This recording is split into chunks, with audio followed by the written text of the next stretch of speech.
అమ్మ నమస్తే. నమస్తే అమ్మా. చాలా రోజులవుతోందమ్మ మీతో మాట్లాడి నేను. నేను కూడా. చాలా రోజులవుతుంది. అవును.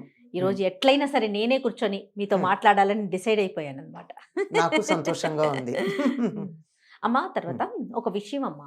హ్మ్. పిల్లల్ని హ్మ్. ఏ వయసు వరకు తల్లిదండ్రుల మధ్యలో పడుకోబెట్టుకోవచ్చమ్మా? వాళ్ళ మధ్యలో ఉంచుకోవచ్చు? అంటే పిల్లలకి ఊహ తెలిసేదాకానమ్మా. ఆహా! ఎందుకంటే మధ్యలో పిల్లల్ని పడుకోబెట్టుకున్నప్పుడు తల్లిదండ్రులు అన్నారు కదా! పిల్లలకైతే తల్లిదండ్రులు. హ్మ్. కానీ వాళ్ళకైతే భార్యాభర్తలు కదా! అంతే కదా! అంతే కదమ్మా! మరి భార్యాభర్తలుగా ప్రవర్తించేటటువంటి సందర్భాన్ని పిల్లలు గమనించే వయస్సు వచ్చే వరకు పర్వాలేదమ్మా. అర్థమైంది. లేకపోతే పిల్లలు రకరకాల భావాలకు లోనవుతారు. హ్మ్. ఉదాహరణకి తల్లి మీద తండ్రి చెయ్యి వేశాడు అనుకోండి. హ్మ్. హ్మ్. ఏమక్కర్లే ఊరికే ఇట్లా చెయ్యి వేస్తే కూడా పిల్లలకి పొజిటివ్ ఫీలింగ్ ఉంటుంది. హ్మ్. మనం ఎవరి మీద వేసినా ఊరుకోరు కదా! అంతేగా. మనం వెళ్ళి అమ్మ మీద చెయ్యి వేయంగానే బిడ్డకి వెంటనే మా అమ్మ ఆ! అంటాడు ఆ! అని. అట్లాగే తండ్రి గాని తల్లి మీద ఊరికే మాట వరుసకి వే ఈ పెద్దవాళ్ళు ఎదురుగా ఉన్నప్పుడు గూడా అవునవును. అట్లాంటప్పుడు కూడా అలా చెయ్యి వేస్తే వాళ్ళు కొద్దిగా హ్మ్. అని ఫీల్ అయ్యే భావం ఉంది కదా! అప్పుడు తండ్రి మీద వ్యతిరేక భావన కలుగుతుంది. ఓహ్! లేదంటే తల్లి కొద్దిగా తండ్రిని ఆదరణగా చూసినట్టు కనిపిస్తే అప్పుడు తల్లి మీద కూడా కలుగుతుంది. తండ్రి ఓకే. ఇద్దరి మీద.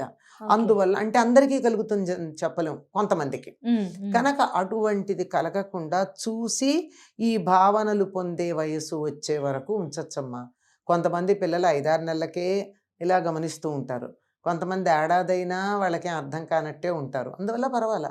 మామూలుగా చెప్పాలంటే యావరేజ్‌గా 2 ఏళ్ళు, 2.5 ఏళ్ల తర్వాత ఆ! నిద్రపోయే వరకు దగ్గర పడుకోబెట్టుకున్నా, వాళ్ళొక్కసారంటూ నిద్రపోయిన తర్వాత పక్కనున్న ఇంకొక దగ్గరనే ఇంకొక మంచం వేసి దాని దగ్గర పడుకోబెట్టాలి గానీ, ఇద్దరి మధ్య పడుకోబెట్టుకోవడం అన్నది అంత శ్రేయస్కరమైనటువంటి పద్ధతి కాదు. అమ్మ ఫారిన్ కంట్రీస్‌లో మనం చూసుకుంటే వాళ్ళకి హ్మ్. సెపరేట్‌గా ఒక రూమే పెట్టేస్తారు. హ్మ్. అది అంటే గబుక్కున నైట్‌లో భయమనిపించినా, ఏదైనా పీడ కలలొచ్చినా, అమ్మో! అట్లా ఎట్లా పడుకోబెట్టేస్తున్నారా అనిపిస్తది. మనకి అవి పిక్చర్స్ గాని, జనరల్‌గా చూసినప్పుడు గాని. రూమ్ కరెక్ట్ కాదు కదా! ఏమంటారు మీ అసలు ఉద్దేశం? రూమ్ కరెక్టే కాదు గదమ్మా! కొంత వయసొచ్చేదాకా అంటే దరిదాపుల్లో ఏడాదొచ్చేదాకా, కనీసం 10 నెలలొచ్చేదాకా తల్లి పక్కన పడుకోబెట్టుకోవాల్సిందే ఆ! బిడ్డని. చిన్న పిల్లలు ఓకే అమ్మ. నేనొక 10 సంవత్సరాల లోపైతే ఏంటి 10 పరిస్థితి? సంవత్సరాల లోపైతే మీరు ఆ! అనేది. ఆ! ఎందుకంటే తల్లిదండ్రులు మాకు దగ్గర ఉన్నారు అనేటటువంటి ఒక భద్రతా భావం చాలమ్మా వాళ్ళకి. ఆ! దగ్గరికేమి చేసినా చేయకపోయినా. కానీ అలాగని చెప్పి వీళ్ళు పిల్లలు దగ్గర ఉండగా తల్లిదండ్రులు కొంచెం దగ్గరగా ఉన్నట్టయితే వీళ్ళు భరించలేరు. వేరే రూమ్‌లో పడుకోబెట్టడం కన్నా మనకి పూర్వకాలం ఎలా ఉండేది? పెద్దవాళ్ళకో మంచం ఉండేది. దాని కింద ఇంకో చిన్న మంచం ఉండేది. అవునవును. ఆ మంచం లాగి పిల్లల్ని పడుకోబెడుతూ ఉండేవారు. ఆ! అంచేత కావాలంటే దాన్ని కొంచెం పక్కకు పెట్టుకున్నా వాళ్ళకి అమ్మా, నాన్న ఉన్నారని తెలుస్తుంది గానీ, ఆ!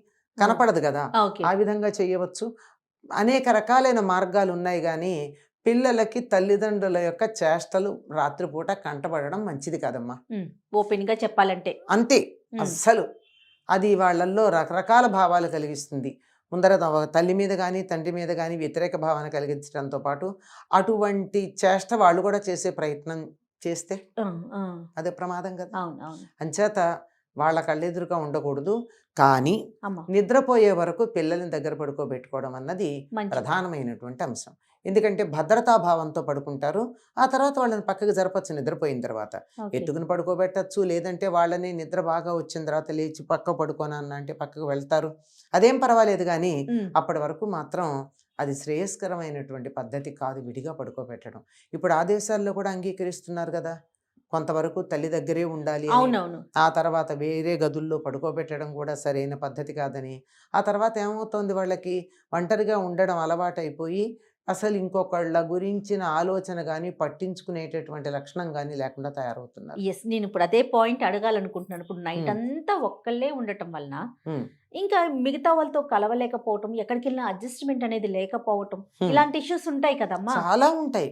హ్మ్. అసలు పక్కన ఇంకోళ్ళు తగిలితే ఉండలేకపోవడం. ఇరిటేషన్ వచ్చేస్తుంది అది. వాళ్ళకి. దాంతో కొంత వయసొచ్చేటప్పటికి 11, 12 టీన్స్‌లోకొస్తారు గదా! ఆ! టీన్స్‌లోకొచ్చేటప్పటికి ఎవరైనా ఇలా ముట్టుకోంగానే వాళ్ళకి వెంటనే ఆ స్పర్శ తాలూకు అనుభూతి కలిగి, ఆ స్పర్శ కోసం వెంటపడడం. ఇట్లా కూడా అవటానికి అవకాశం ఉంది కదా. ఇట్లా ఉంది, ఆ, అట్లా ఉంది. అందువల్ల ఏది కూడా ఎక్స్ట్రీమిటీ అన్నది పనికిరాదమ్మా. yes. మధ్యలో సమన్వయంగా ఉండాలి ఆ, అంతే. పిల్లల్ని దగ్గర పడుకోబెట్టుకోవాలి, అట్లా అని మరీ దూరము పెట్టాలి. మరీ దగ్గరగా పట్టుకుని కావలించుకొని పడుకోకూడదు. yes. దూరంగాను ఉండాలి, చెయ్యేస్తే అందుబాటులో ఉండాలి, పిలిస్తే పలికెట్టు ఉండాలి. ఆ. అంతేగాని వాళ్ళ కళ్ళపడని దృశ్యాలు కళ్ళపడకుండా ఉండాలి. Yes. ఇది ఒక వయసు వచ్చిన పిల్లలు ఉన్నారనుకుందాం. Hmm. సాధారణంగా ఆడపిల్లల పక్కనైతే తల్లి పడుకుంటుంది అనుకుందాం కొన్ని సందర్భాలు. మరి మగపిల్లల పరిస్థితి ఏంటి? ఒక వయసు వచ్చిన పిల్లల దగ్గర తల్లి కూడా కొంచెం దూరంగా ఉండటమే ఉండటమే అవసరం, అవసరమమ్మా. తప్పనిసరిగా. అమ్మాయి ఇప్పుడు తల్లి తండ్రికి ఇప్పుడు పడుకునే విషయం మామూలుగా దగ్గర కూర్చోవడం, మామూలు విషయాలు తల కాదు. దువ్వడం, తలంటి పోయడం, అవసరమైతే ఆ. అవన్నీ చేయడం, ఏదో కాళ్ళు పట్టడం ఉంటాయి కదా, అవునవును. ఇవన్నీ చేయొచ్చు. కానీ పడుకునే విషయానికి వచ్చేటప్పటికి మాత్రం తల్లి అయినా తండ్రి అయినా ఒక వయసు వచ్చిన తర్వాత పక్కన పడుకోవడం అన్నది అంత శ్రేయస్కరమైనటువంటి విషయం కాదు. విడిగా పడుకోవడమే మామూలుగా పద్ధతి. ఏదో నలుగురు వచ్చినప్పుడు ఎక్కడికన్నా వెళ్తే అడ్జస్ట్ అదే. అయినప్పుడు 10 మంది మధ్యలో పడుకోవడంలో వేరు. ఆ, 10 మంది ఉంటారు, ఏ పెళ్ళికో పెడతారు, సరిపోదు చోటు, అందరూ ఒకళ్ళ పక్కన ఒకళ్ళు పడుకుంటారు, ఆ. అక్కడ సమస్య కాదు. ఓకే. మరి వయసుకు వచ్చిన పిల్లల్ని ఒంటరిగా వదిలేయొచ్చు అంటారా? పడుకోబెట్టొచ్చా సపరేట్గా? ఈ సమస్యలన్నీ ఇప్పుడే వస్తున్నాయి, పూర్వకాలం ఉండేది కాదు, నలుగురు ఉండేవారు గనక. ఇప్పుడు సంతానం ఎక్కువ ఇప్పుడు కదా. భార్య భర్త ఒక కొడుకో ఒక కూతురో ఉండేటప్పటికీ ఈ సమస్యలన్నీ వస్తున్నాయి. అందువల్ల ఆమ్, శ్రేయస్కరమైన పద్ధతి అందరికీ అవకాశం ఉంటుందో లేదో నాకు అయితే తెలియదు. కానీ తల్లి తండ్రి పడుకునే పడగ్గది ఉంటుంది కదా, పిల్లలు పడుకునే పడగ్గది ఉంటుంది కదా, రెండింటి మధ్య తలుపు కనుక ఉన్నట్టయితే ఆ తలుపు దగ్గరికి వేసి గడియలు వేసుకోకుండా ఆ. వాళ్ళు ఎప్పుడు పిలిచినా తలుపు తీసుకుని వచ్చేటట్టు, లేకపోతే తలుపు దగ్గరికి వేసి ఉండేట్టు ఏర్పాటు చేసుకోవడం అన్నది చాలా శ్రేయస్కరమైన పద్ధతిగా నేను చాలా మందికి సలహా ఇచ్చానమ్మా. పిల్లలకి అందుబాటులో ఉండేలా, అందుబాటులో ఇబ్బంది ఉంటాం. లేకుండా. అమ్మా నాన్న పక్కన ఉన్నారు, ఉమ్. మనం ఈ గదిలో ఉన్నాం, మంచం సరిపోదు కనుక ఇక్కడ పడుకున్నాం, కావాలంటే తలుపు తోసుకుని పెడతాం, Yes. లేనప్పుడు ఎందుకు? ఆ, నా ప్రైవసీ నాది, వాళ్ళ ప్రైవసీ వాళ్ళది. yes, yes. అదే ఆ రకం. ఇప్పుడు బేసిక్గా మనకు ఒక కాన్సెప్ట్ ఉందనుకోండి, అమ్మా. దాన్ని బట్టి మనం చేసుకునే వెసులుబాట్లు రకరకాలుగా ఉంటాయి. ఉమ్, ఉమ్. అసలు అక్కడే మనం ఫెయిల్ అవ్వడం వల్ల సమస్యలు వస్తున్నాయి. Yes. అమ్మా, అక్కడ- ఇదివరకు ఏం చేసేవారు? పూర్వకాలంలో చాలా మంది ఉండేవాళ్ళు కదమ్మా, ఉమ్మడి కుటుంబాలు ఉమ్మడి ఉండేవి. కుటుంబాలు ఉండేవి, అందరికీ తలొక గది ఉండేది కాదు. ఆ, సాయంకాలం అయ్యేటప్పటికి పక్కలు పరిచేవాళ్ళు, పగలు పక్కలు ఎత్తేసేవాళ్ళు. ఆ, పర్మనెంట్ మంచాలు కాదు కదా. కదా, మడత మంచాలు లేదా మామూలు మంచాలు ఎత్తో పక్కన పెట్టేవారు, చక్కగా పక్కలు వేసేవారు. ఎవరి మంచం మీద వాళ్ళు ఒకే హాల్లో పడుకునేవాళ్ళు. హాలో వరండాను గదులు ఎన్ని ఉంటే అన్ని. ఇప్పుడు 10 మంది పిల్లలు అంటే 10 మంది పిల్లలు అంటే ఒకళ్ళకే కాదనుకోండి, అన్నదమ్ములు 3 4 ఉన్నారు. Yes, yes. ఈ అన్నదమ్ముల పిల్లలు వాళ్ళ పిల్లలు కలిపి 10 మంది ఉన్నారు. ఈ 10 మందికి 10 గదులు ఇచ్చుకుంటే ప్యాలెస్ కావాలి. అంతేగా. అయితే ఈ ప్రైవసీ గోల లేదేమోనమ్మా లేదమ్మా, కదా. లేదు. ఇటు తల్లిదండ్రులకి లేదు, అటు ఆ. పిల్లలకి లేదేమో అని ఇంత అనిపిస్తా ఉంది. ప్రైవసీ అనేటటువంటిది లేదు కనుకే ఆప్యాయతలు ఉన్నాయి. ఎప్పుడైతే ఈ ప్రైవసీ అని వచ్చిందో ఎవరికి వాళ్ళైపోయి ఇంకోళ్ళ గురించి పట్టించుకోకపోవడం, ఇష్టం లేకపోవడం, ఒకళ్ళకొకళ్ళు వాసన పడకపోవడం వచ్చిందమ్మా, టచ్ మీ నాట్ లాగా అయిపోయింది అయిపోయారు. కదమ్మా. అందుకే వ్యక్తులుగా ఉంటున్నాం తప్ప కుటుంబంగా ఉండట్లా మనం. బా, సూపర్ అమ్మా, నిజం చెప్పారు. Hmm. వండర్ఫుల్. Hmm. వ్యక్తులుగానే వ్యక్తులుగా మిగిలిపోతున్నాం. మిగిలిపోతున్నాం. కుటుంబం లేదు, ఒక ఆప్యాయత లేదు, ఒక యూనిటీ లేదు. దేశ సమైక్యత గురించి మాట్లాడతాం, ముందు మన ఇంట్లో గ్లోబల్ విలేజ్ అని మాట్లాడతాం, ప్రపంచంలో ఉన్న మానవులందరూ ఏకమని మాట్లాడతాం. కుటుంబంలో ఉన్న 3 4 ఏకంగా ఉండలేకపోతున్నారు కదా, ఉమ్, ఇది ఎందుకు ఆలోచించట్లా? సరే 10 మందిని కనలేకపోతే వదిలేద్దాం, కనీసం ఇళ్లలో అమ్మనో నానమ్మనో ఉంచుకుంటే పిల్లలు వాళ్ళతో ఉంటారు కదా. మనకేమో వాళ్ళు నచ్చట్లేదు, ఇద్దరం ఉద్యోగాలు చేయాలి, ఇంట్లో పెద్దోళ్ళు ఉండొద్దు. ఉమ్. అందుకని కుటుంబ వ్యవస్థను ప్రోత్సహించండి, ఎంకరేజ్ చేయండి అన్నట్టు ఒక లైన్ అదే చెప్పు. చెప్పండి. ఇప్పుడు ఒకప్పుడు మా చిన్నతనంలో 5 6 పిల్లల దాకా అందరు ఉండేవాళ్ళు, వాళ్ళే పెరిగి వాళ్ళు పెరిగేవాళ్ళు. కలిసి ఉమ్మడి పడుకోవడం. కుటుంబాల్లో ఉంటే 10 మంది ఉండేవాళ్ళు, అమ్మ లేకపోతే కూడా విడిగా ఉంటే కనీసం 3 పిల్లలు. తర్వాత 1 or 2 వచ్చింది, ఆ తర్వాత ఓన్లీ 1 వచ్చింది, ఆ తర్వాత 1 or none వచ్చింది, ఇప్పుడు నన్ను వచ్చింది. మాకు పిల్లలు వద్దనుకునే వాళ్ళు ఎంతమంది లేరు? అవునవును, చూస్తూ ఉన్నాం కదా. ఇలా వచ్చేసింది దేనివల్ల అంటే ఒక రకమైన అభద్రతా భావం పేరెంట్స్కి, పిల్లలకు కాదు. అమ్మా మేము పిల్లల్ని పెంచలేం, ఇది పిల్లలంటే బాధ్యత, వాళ్ళని చూసుకోలేం. చూసుకోలేకపోతే ఎందుకు చూసుకోలేరు? ఉద్యోగం దేనికి? మేము బాగుండడానికి. ఇవాళ బాగున్నావు, రేపటి సంగతి ఏమిటి? అది ఆలోచించట్లేదమ్మా. ఆలోచించట్లా. ఆ, అసలు దీనికి అంతటికి గొప్ప పరిష్కారం ఉండనే ఉంది. నేను ఎప్పుడూ నా విద్యార్థులకు చెప్తూ ఉంటాను. వాళ్ళు చాలామంది నాకు ఫీడ్బ్యాక్ కూడా ఇస్తారు. అమ్మా. మీరు మీ అత్తగారినో అంటే ఆ ఆడపిల్లలకైతే అత్తగారు, అబ్బాయికైతే అమ్మ.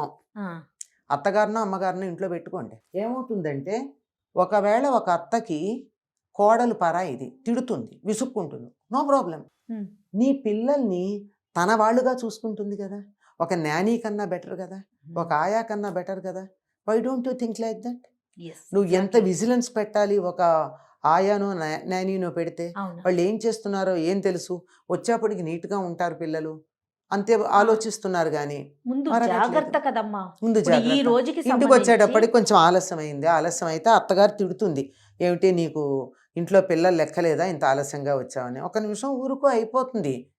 చూడలేక అన్నది. ఆఫీస్లో బాస్ తిడితే పట్టలేదా, అత్తగారు తిడితే ఏం మాయరోగం పడ్డానికి? బాగా చెప్పారమ్మా. ఉమ్, నీకు వాళ్ళు, నీకు నీ అత్తగారికి పడకపోవచ్చు, there is no doubt about it. అంటే ఎందుకంటే చాలామంది విషయంలో. అవునవును. కానీ నీ పిల్లలు ఆవిడ మనవాళ్ళో మనవరాళ్ళు కదా, ఉమ్, వాళ్ళని చూసుకుంటుందిగా. వాళ్ళ కోసమైనా కాంప్రమైజ్ కావాలి కదా. అది చెప్పింది. నీ పిల్లలకి ఎంత భద్రతాభావం ఉంటుంది నానీ కన్నా. వాళ్ళ ఏమవుతున్నది, వాళ్ళు ఏమంత తెలివిగల వాళ్ళు ఉంటున్నారమ్మా. ఉమ్, ఉమ్, ఈ మన పిల్లల తెలివి తక్కువతనానికి నానీల పెంపకమే కారణం. వాళ్ళ స్థాయిలోనే ఎదుగుతున్నారు పిల్లలు. అవును, మెంటల్ స్టాండర్డ్ అంతకన్నా ఎదగట్ల. అవును, అవును. మరి అందువల్ల దీనికన్నా ఎక్స్పీరియన్స్డ్ మన కుటుంబాల్లో ఉన్నవాళ్ళు, ఎంత లేదన్నా ఇంతో అంతా చదువుకున్న వాళ్ళు, వాళ్ళు అవును. అనుభవం కలిగిన వాళ్ళు, వీళ్ళు ఏదో ఒకటి మన పిల్లలు అనే ఉద్దేశంతో ఉంటారు. వాళ్ళ దగ్గరికి వదిలేసినట్టయితే చాలా విషయాలు నేర్చుకుంటారు. మనం నేర్చుకొని ఎన్నో విషయాలు నేర్చుకుంటారు. ఉమ్, కనుక కొద్దిగా ఆలోచించండి. ఎంతసేపు వాళ్ళు మనకి బరువు అని అనుకోకుండా, ఉమ్. ఇటు అమ్మనైనా అత్తగారినైనా ఎవరైనా ఎవరో అనుకోండి, ఒకరిని ఇంట్లో పెద్దవాళ్ళు. ఎవరో ఒకళ్ళు పెద్దవాళ్ళని, వాళ్ళని మూటలు, బరువులు, బస్తాలు అనుకోవద్దు. ఇదే కదా టెర్మినాలజీ వాడుతున్నారు చాలా అవునమ్మా, భయంకరంగా. అవునమ్మా. వాళ్ళ వల్ల మనకి మేలు జరుగుతుందన్న ఒక్క దృష్టితో think about the problem from other side. వాళ్ళ వైపు నుంచి ఆలోచించాలి. వాళ్ళ వైపు నుంచి, మన వైపే, మనమే, అంతేనా? వాళ్ళదేం కాదు, మనమే. వాళ్ళు ఉంటే మనకి బరువు అనుకునే దగ్గర ఆ. నుంచి వాళ్ళు ఉంటే మనకేం లాభం అన్న దృష్టిలోంచి yes, yes. ఆలోచించుకున్నట్టయితే ఆ, బాగుంటుంది. ఇప్పుడు పిల్లలు వాళ్ళ దగ్గర పడుకుంటారు. ఆడపిల్ల అనుకోండి, మేనత్తో నాయనమ్మో వాళ్ళిద్దరూ ఒక గదిలో పడుకుంటే ఆ పిల్లకి భద్రత, మీరు హ్యాపీగా ఉండొచ్చు. yes. అంటే వీళ్ళ సుఖాన్ని చెడగొట్టే వాళ్ళు కూడా ఉంటే ఉండొచ్చు, ఆ, ఎక్కడా ఉంటారు. yes. ఇప్పుడు అందరూ అలా ఉంటారని చెప్పలేం, అలా ఉండరని కూడా చెప్పలేం. అందువల్ల మన జాగ్రత్తల్లో ప్రతి సమస్యని మనకున్నటువంటి పరిస్థితుల్లో మనకి చేతనైన రీతిలో దాన్ని పరిష్కరించుకునే ప్రయత్నం చేయాలి. Every problem is unique. చాలా బాగా చెప్పారమ్మా. నమస్తే.